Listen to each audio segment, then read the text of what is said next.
Welcome to Legends on Wheels. Today we're stepping into the world of American luxury that doubled as a symbol of power and influence.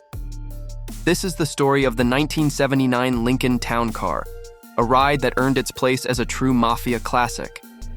Picture the late 70s.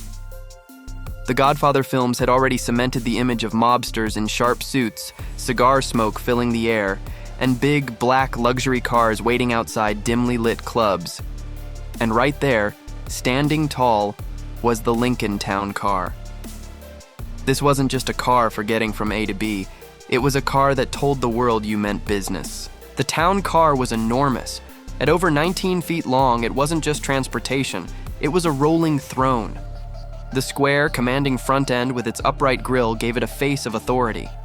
And when you pulled up in one, people noticed.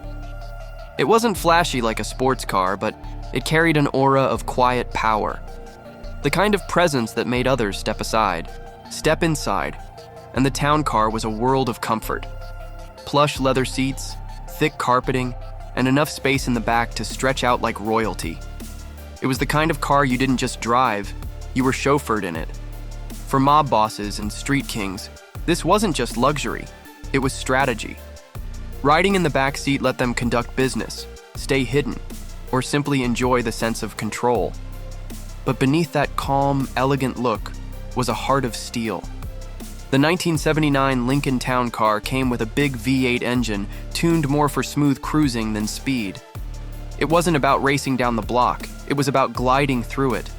The ride was so soft it felt like floating, and that made it perfect for long nights of quiet deals, late-night drives, or disappearing when things got too hot. And let's not forget that massive trunk. A trunk that big wasn't just good for suitcases, it became part of the legend. In mob stories and movies, trunks like these weren't just storage. They were part of the darker myths that surrounded cars like the Town Car. A place where secrets were kept, and sometimes where rivals vanished. What really set the Lincoln apart was its reputation. Cadillacs were flashy, but Lincolns had a colder, more serious image. The Town Car didn't shout for attention, it demanded respect. It was a car for leaders, not followers. And in the underworld, that made all the difference.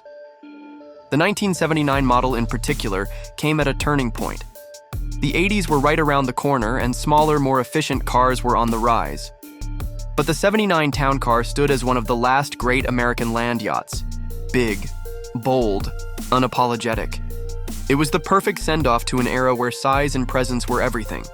Even today, when you see a restored 1979 Town Car, it carries the same aura. It's not just a classic, it's a piece of history. Lowrider crews, collectors, and nostalgia lovers keep the legend alive, reminding us of the days when rolling slow in a Lincoln meant you weren't to be messed with. That's the legacy of the 1979 Lincoln Town Car. A vehicle that wasn't about speed or show, it was about respect, authority, and control. A car that fit the image of the Mafia so well, it became part of the culture. Smooth, silent, and unforgettable. If you enjoyed this story, hit that like button, share your thoughts in the comments, and don't forget to subscribe to Legends on Wheels.